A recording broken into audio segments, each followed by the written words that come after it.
Hi guys, this is Abi from Gokche Design. In this video, you're going to learn how to increase the contrast of the eyes in Adobe Photoshop.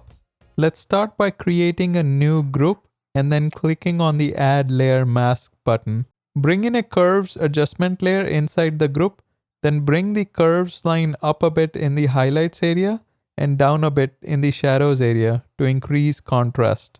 Activate the layer mask of the group, then use the Control or Command I shortcut to invert it. Next, select the brush tool from the toolbar and make sure the flow is set to 100% and the foreground color is set to white. Now slowly paint over the pupil and the iris with a soft round brush. Remember, in the context of layer masks, white reveals and black conceals. Next, change the blend mode of the curves layer to luminosity to avoid any color shifting.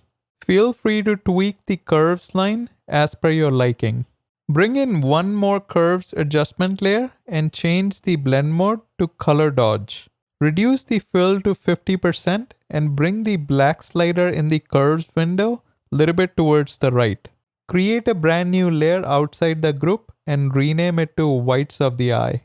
Change the blend mode to overlay and with the brush tool selected, reduce the flow to 5%.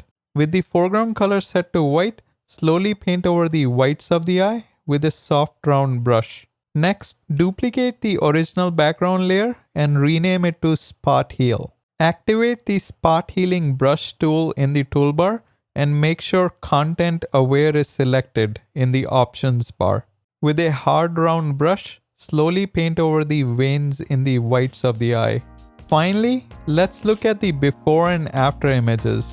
Looks good to me. Make sure you like, subscribe, and turn on the notification bell. Until next time.